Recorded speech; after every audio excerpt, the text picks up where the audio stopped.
día, chicos. En esta presentación les voy a hablar un poquito de la anatomía del aparato reproductor de la hembra.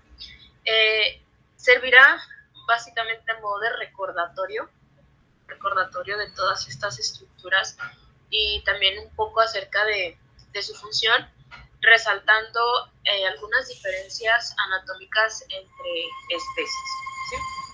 Bueno, entonces, el aparato reproductor de la hembra pues comprende varias estructuras, las cuales están involucradas y trabajan en conjunto, ¿sí?, para cumplir con el ciclo reproductivo de la hembra. Sin embargo, bueno, todo este sistema pues no actúa de manera aislada o sola, ¿no?, sino que es regulada por distintas hormonas, distintas sustancias que secretan cada una de estas estructuras y que están mediadas también por la hipófisis, que ayuda a regular toda su función. Pero esa parte de las hormonas y las funciones específicas, hablando de las sustancias y demás, se verá en otra plenaria. Entonces, todas estas estructuras que comprenden el aparato reproductor de la hembra, pues son los ovarios, el oviducto, el útero, el cuello uterino, la vagina y los genitales externos. Todos estos órganos están ubicados en la cavidad abdominal, en la cavidad pelviana de las hembras, y son sujetadas por un ligamento que se conoce como ligamento ancho. Este ligamento ancho es esta como telita que nos representa aquí el dibujo, el diagrama, y ese ligamento ancho se divide en tres, según las estructuras que va a sostener o va a sujetar. Tenemos el mesovario o la región del mesovario, que es la que sostiene directamente al ovario. El mesosalpinx, que es la que está en contacto directamente con el oviducto, y el mesometrio, que es aquella que está en contacto con el útero, ¿sí? Entonces es esta telita o esta capa, ¿sí?, que va a sostener, va a dar sostén al útero dentro de la cavidad pelviana. Hay variaciones en las especies dependiendo su inserción, y es lo que da también o lo que ayuda a sostener según la forma, ¿sí?, la forma y la localización del útero entre las diferentes especies. Bueno, más adelante lo vamos a mencionar. Bueno, en la parte de embriología, retomando un poco cómo surgen o de dónde surgen todos estos tejidos, todos estos órganos, recordemos que el feto se va formando a partir de tres capas, ¿no?, que es el endodermo, el mesodermo y el ectodermo. A partir del endodermo se van a diferenciar todas las células germinales. Es por eso que aquí en esta zona es donde se originan las gónadas, ¿sí?, las gónadas tanto de hembras y machos, que hasta este momento están indiferenciadas. A partir del mesodermo se componen o se forman las estructuras que tienen una función de movimiento y de soporte, de sostén, es decir, los músculos. Todo este tejido surge a partir de aquí. Es por eso que, hablando del aparato reproductor de la hembra, va a surgir la vagina, el útero y los oviductos, que tienen también una capa muscular. Y del ectodermo sabemos que surgen las estructuras más externas, por lo tanto va a dar origen tanto a los labios vulvares como al vestíbulo vaginal, ¿sí? Entonces, en el feto, dijimos, cuando está todavía dentro del útero, va a tener dos gónadas que van a estar indiferenciadas. Todavía no se va a dar una diferenciación de sexo, ¿sí? Esto ya viene cargado en una información genética, sin embargo, todos inician igual, están indiferenciados. Va a tener también dos pares de conductos, que son los conductos mesonéfricos de Wolff y los conductos paramesonéfricos de Müller. Va a contar también con un seno urogenital, un tubérculo genital y los pliegues vestibulares. Todas estas estructuras van a ir madurando, van a ir cambiando para finalmente diferenciarse en los órganos del aparato reproductor de la hembra y del macho. En el caso de la hembra, los conductos de Müller son los que se van a fusionar, ¿sí? Estos conductos se van a fusionar para formar finalmente el útero, el cuello uterino y la parte anterior de la vagina, ¿sí? Y estas dos gónadas que al principio estaban indiferenciadas, pues se van a diferenciar y entonces se convierten finalmente en los ovarios. ¿Sí? Aquí está otra vista de cómo están ubicados los conductos paramesonéfricos, los conductos mesonéfricos, y cómo en la maduración y en la modificación y en la deformación de ese feto se van diferenciando, ¿sí? Hasta llegar a formar lo que sería finalmente los ovarios. ¿Sí? Aquí ubica otras estructuras para la relación anatómica, ¿sí? Y cómo da origen también a una vejiga urinaria y a todo el tracto reproductor y el urogenital, ¿no? que tienen mucha relación entre sí. Recordando un poquito cómo se lleva a cabo todo el proceso de la foliculogénesis, ¿no? Surgen esos folículos primarios que van a ir madurando durante todo el ciclo reproductivo, el folículo secundario, folículo terciario o folículo de Graf. Ese folículo de Graf es el folículo maduro, es el que contiene, al ocito o al óvulo, ¿sí? Que está listo, que en ese momento ya está capacitado para ser expulsado y poder tener contacto con un espermatozoide y ser fecundado. Entonces se va dando esa maduración de esos folículos, de ese óvulo, que contiene en su interior ese óvulo, y una vez que está listo para salir, pues es expulsado hacia el exterior. Quiere decir que esta porción del ovario pues se rompe esta ampollita que se formó aquí, y aquí posteriormente se forma un cuerpo hemorrágico, ¿sí? Es una herida en la que está el cuerpo tratando de resolver, y a partir de este cuerpo hemorrágico se va a convertir, ¿sí?, en un cuerpo amarillo o un cuerpo lúteo, ¿sí?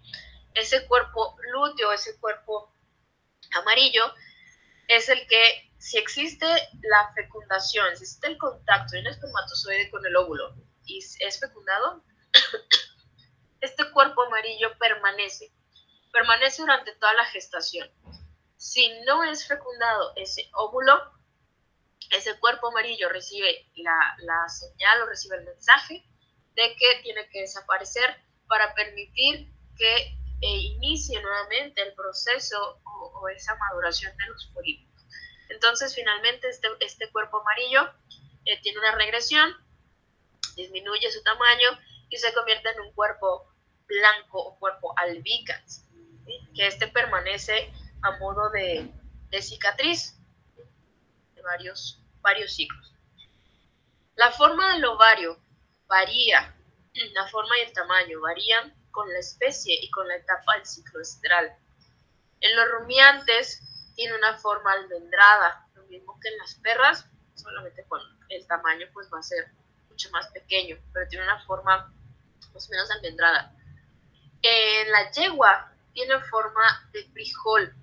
Tiene forma de frijol porque la yegua tiene una fosa ovulatoria, quiere decir que tiene un sitio exclusivo en donde ocurre la ovulación. Solamente en ese sitio va a ocurrir, a diferencia de las otras especies, que puede ocurrir en cualquier otro lugar, ¿sí? Entonces en la yegua no, entonces es una depresión, ¿sí?, que le da esa forma característica.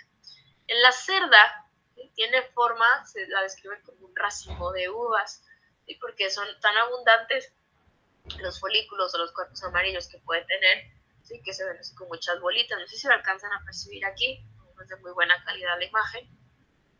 Y bueno, el caso de la perra, ya decía, es también ligeramente almendrado. Bien, aquí está lo que les explicaba, las diferentes etapas de ese folículo, cómo existen los folículos primarios y los folículos que apenas están empezando a formar ese ovocito, a madurarlo. ¿Sí? Viene la maduración del folículo llegando a la folículo de Graf, que se le conoce el folículo de Graf, que tiene esta apariencia y tiene, bueno, diferentes tipos de células en su interior, ¿no?, que es la teca interna, la zona pelúcida, ¿sí?, la corona radiata, las células de la granulosa. ¿Sí? Todo esto pues nos hace poder identificar de manera clara que se trata de un folículo maduro, folículo de Graf. Viene después la ovulación, aquí está otra vez, cuando se rompe, cuando sale ese óvulo, y posterior a ello la formación del cuerpo lúteo o del cuerpo amarillo. Aquí está. En la etapa fetal se producen gran cantidad de folículos inmaduros, folículos primarios o primordiales.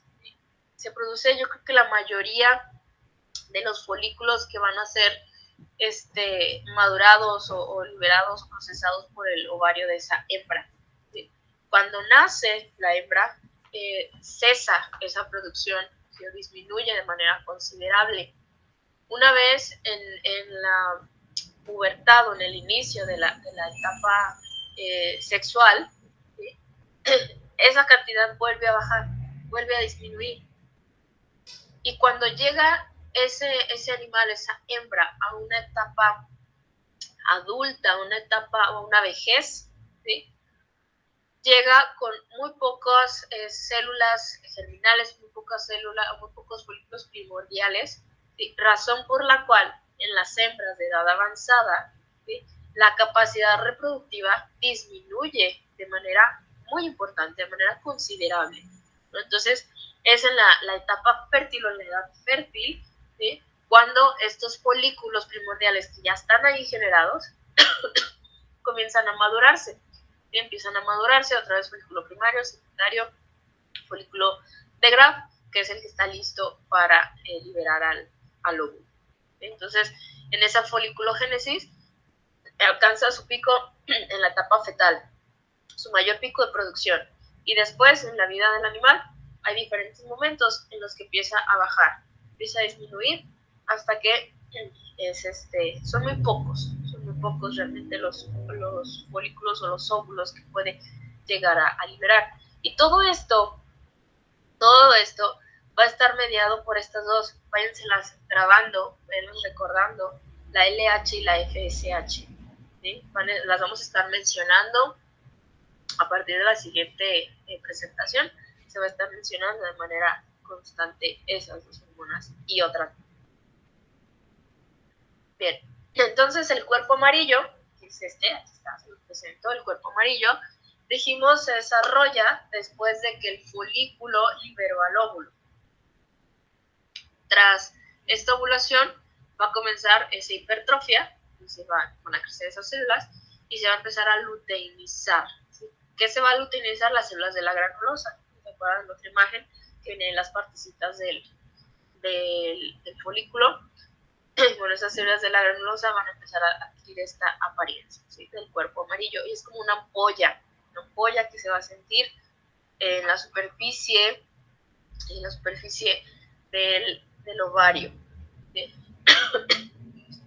A la palpación, nosotros podemos sentirlos, a la palpación rectal, sobre todo en vacas, ¿no? En yeguas. Se siente diferente un folículo maduro, un folículo de Graf, a un cuerpo amarillo. El folículo de Graf se sentirá un poco más firme que el cuerpo amarillo. ¿Sí? Eso, bueno, ya se da con la práctica y la palpación para poder identificar cuando está presente uno o cuando ya está presente el otro. Entonces el cuerpo amarillo, no olvides, es el que permanece si hay una gestación. Todo esto regulado, todo esto mediado por las distintas hormonas, por los mensajes que manda también el útero, también manda hormonas que le avisan que si está o no está gestante y si tiene o no que mantenerse. Durante la gestación, ese cuerpo amarillo puede incluso aumentar de tamaño, puede ser más grandote al principio de la gestación, y acercándose al final de esta, puede disminuir su tamaño hasta que llega el momento del parto, cuando empieza nuevamente su regresión. Si no hubo una fecundación de ese óvulo, Entonces ese cuerpo amarillo recibe la señal, disminuye su tamaño y adquiere un color blanco, y de ahí su nombre, cuerpo albicans, su cuerpo blanco, ¿sí? Y pues permanece como una cicatriz. Les decía, en algunas especies como la vaca puede permanecer durante varios ciclos, ¿sí? esa pequeña cicatriz en el ovario.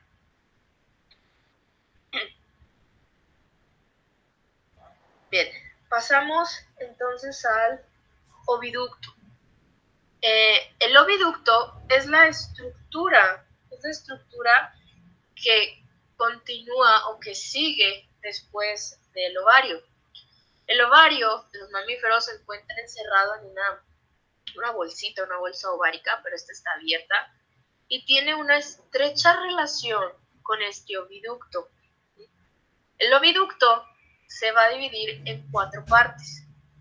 Se divide en las fimbrias, en el infundíbulo, en la ampolla y en el istmo. ¿Qué función tiene el oviducto?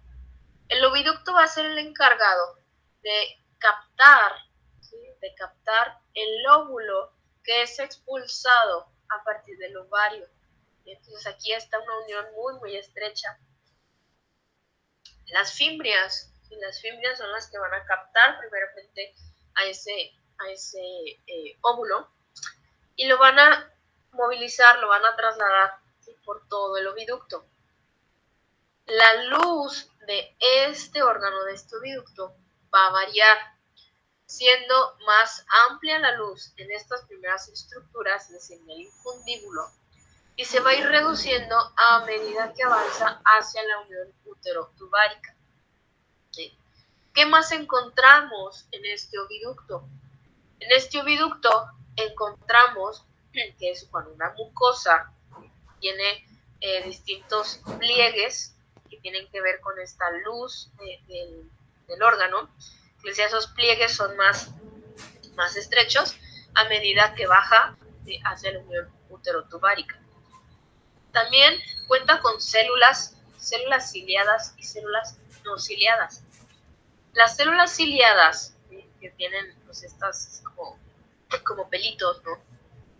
Le ayudan a movilizar al ovario, al óvulo, perdón. ¿Para qué lo quieren movilizar al óvulo? ¿Para qué lo quieren mover y que avance? Para que tenga contacto con el espermatozoide. ¿Sí? Además que estos cilios, pequeños cilios, también le ayudan a que no se implante en ese sitio, en ese lugar, se los va trasladando. También se ha visto que estos cilios modifican su tamaño, en algunas especies es mucho más evidente, modifican su tamaño y su movilidad dependiendo la etapa del ciclo en el que se encuentre. ¿Sí? Se van a hacer más abundantes y con mucha más movimiento. ¿Vale? También ayudan esos cilios a que ese espermatozoide pues llegue, ¿sí? Y se encuentre finalmente con el óvulo. Las células no ciliadas son células que se van a encargar de secretar sustancias, ¿sí? Secretar sustancias que van a ser nutritivas para el óvulo, ¿sí? Para estarlo nutriendo una vez que empieza a viajar por todo el oviducto. Entonces esas sustancias van a estar nutriendo al óvulo, pero también van a estar ayudando a capacitar o a terminar de capacitar al espermatozoide, ¿sí? Que va a tener contacto con ese óvulo. Entonces esa es la función importante. ¿Qué más pasa en el oviducto? Bueno, el oviducto también tiene contracciones, también lleva a cabo contracciones que van a ayudar junto con esos cilios y junto con esas sustancias que están ahí involucradas, pues a estar movilizando estas dos células, el óvulo y el espermatozoide, ¿no?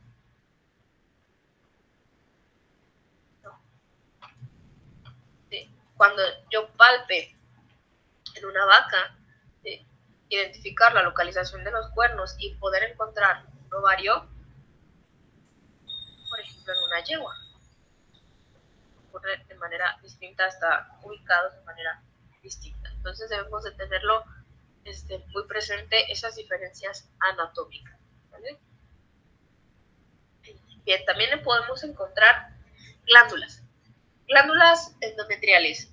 Estas glándulas también se modifican según las necesidades del útero, crecen a medida que aumentan la producción de hormonas, mediadas también por la presencia del cuerpo amarillo, que están indicando que puede haber una gestación o que hay una gestación, ¿no?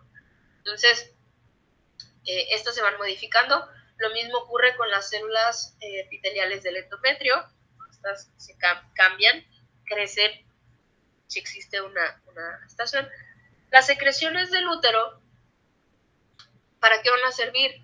Pues van a servir para crear un ambiente óptimo para que pueda sobrevivir y puedan ser capacitados los espermatozoides, ¿sí?, que va a introducir el macho. Entonces, esas células, esas glándulas, ¿sí?, están produciendo esas sustancias nutritivas para los espermatozoides. También hay contracciones a nivel de las paredes uterinas que van a coordinarse con aquellas contracciones del oviducto que ya hablábamos, ¿sí?, otra vez, para poder movilizar, para poder ayudar y contribuir a esa capacitación junto con todas estas secreciones de las que estamos hablando. ¿Qué otra función tiene el útero muy importante? Pues tiene un mecanismo, lo conocemos como un mecanismo luteolítico.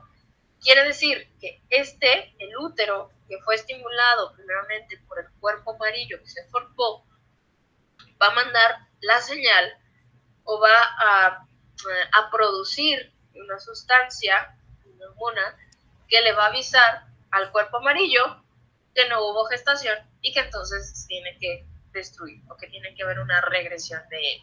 ¿Sí? Entonces, el cuerpo amarillo primero manda la señal, ¿sí?, ya estoy aquí presente, ya estoy listo, le avisa al útero.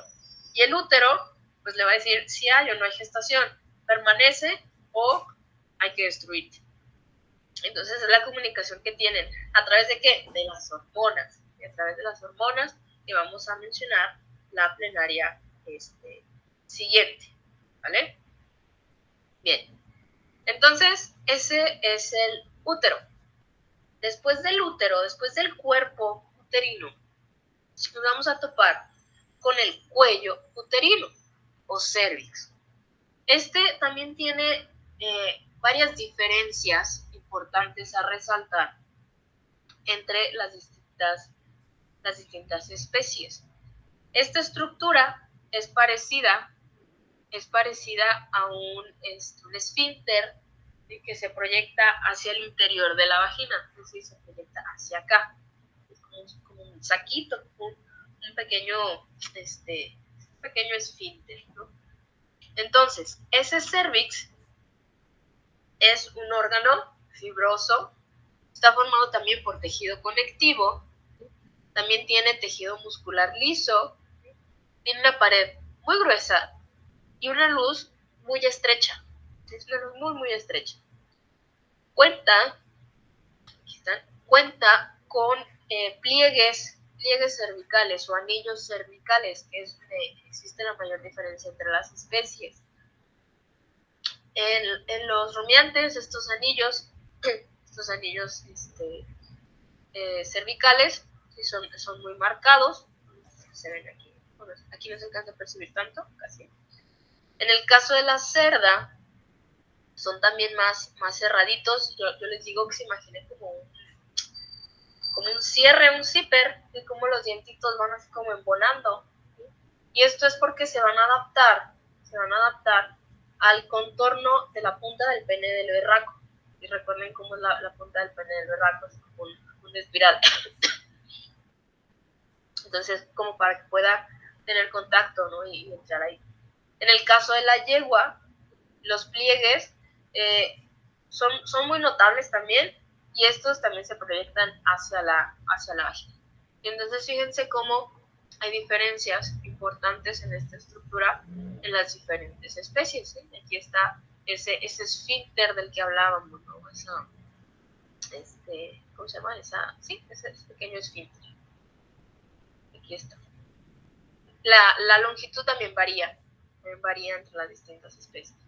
Se encuentra perfectamente cerrado, ¿sí?, la mayor parte del tiempo, excepto en el estro, cuando se va a relajar ese músculo y va a permitir entonces la entrada de los espermatozoides, ¿sí?, que va a depositar el macho al momento de la cópula, y para que estos pues puedan llegar hasta el útero y hacer todo su recorrido. ¿Sí? Hay secreciones también, hay una secreción mucosa que se produce ahí en ese cuello uterino, en ese cervix, y que bueno, en algún momento puede ser expulsado, sobre todo cuando existe esta relajación, ese tapón mucoso. Ese moco o esas sustancias que son secretadas a partir de ese cuello uterino, pues es rico en aminoácidos y en carbohidratos, y es estimulado también por distintas hormonas como el estrógeno o la progesterona, inhibido por la progesterona. Como ya dije, va a ayudar el transporte de esos espermatozoides. Va a facilitarlo. Entonces quiere decir que este moco también se modifica, ¿sí?, dependiendo la etapa en la que esté dentro de ese ciclo estral. ¿Sí? En algunos momentos va a ser mucho más viscoso, en otros va a ser mucho más delgado. ¿Sí? Esto para ayudar y facilitar precisamente la movilización de los espermatozoides. Pues está más viscoso, más espeso, es cuando necesita estar protegiendo esa zona y cuando necesita estar cerrado ese cervix. ¿Sí? Entonces, ayuda a seleccionar también a los espermatozoides, ¿sí?, los que son viables, los que van a servir para la reproducción y los que no, ¿vale? Hay modificaciones también importantes, sobre todo al momento del parto también, se llega a modificar, se llega a destruir, incluso se ha visto que se destruyen algunas células y posterior al parto se vuelve a regenerar el tejido para volver a tener su conformación y volver a cerrarse y proteger y evitar la entrada de otros agentes. ¿Vale?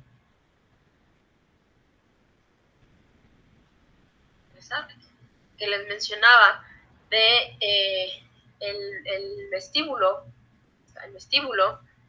que es el sitio en donde se tiene contacto o donde convergen o donde hay comunicación entre el sistema urinario y reproductor, es en donde pueden iniciar muchas infecciones que tengan que ver con tracto urinario o incluso que se relacionen también con tracto reproductor.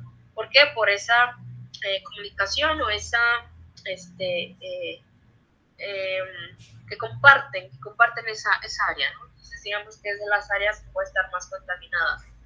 En todas las demás estructuras que he mencionado, desde la vagina, el cuello uterino, el útero, el oviducto como tal, no debe existir ningún tipo de agente, es decir, bacterias, ahí no debemos encontrar. Si de manera normal no debe haber nada. Es por eso que estas secreciones también tienen actividades bactericidas para tratar de eliminar, además de que al permanecer cerrado, por ejemplo, el cuello del útero, ¿sí?, con un tapón mucoso y esas secreciones, pues evitan que estos agentes bacterianos, sobre todo, puedan llegar mucho más lejos. ¿Sí? Entonces, en este sitio del vestíbulo, ahí sí podemos encontrar bacterias y puede ser un sitio en donde inicien las infecciones de tracto pues, genitourinario, ¿no?, del vestíbulo. Bueno, aquí están las diferentes estructuras. Y finalmente con los genitales externos. En los genitales externos pues vamos a encontrar, bueno, el vestíbulo como tal, los labios, vamos a encontrar también el clítoris y las glándulas vestibulares, las glándulas que van a estar ahí presentes. En el vestíbulo entonces está el orificio uretral, por donde va a orinar, ahí otra vez no tiene contacto con la orina. ¿Sí? Los labios, estos son formados por gran cantidad de glándulas sebáceas, por tejido elástico, por músculo liso, Y esto de manera interna y de manera externa, pues es la misma estructura de la piel, es igual. Estos van a conformar la vulva, y esta vulva tiene también diferencias en su forma, en su tamaño, entre las diferentes especies, ¿no? En la cerda pues es más rosada, y su comisura inferior es más puntiaguda, En la perra es más cortita y un poquito más redondeada, ¿sí? En la yegua es mucho más alargada, ¿sí? Pero termina más como redondita, ¿sí? Entonces hay diferencias importantes. El clítoris se va a encontrar en la comisura ventral del vestíbulo. Este tiene el mismo origen embrionario que el pene en los machos. En el mismo origen embrionario, surge donde mismo, el clítoris. Se compone de un tejido eréctil muy sensible, muy sensible, que está cubierto por un epitelio escamoso, estratificado. Tiene muchas terminaciones nerviosas, por eso existe tanta sensibilidad, ¿no? de ese clítoris.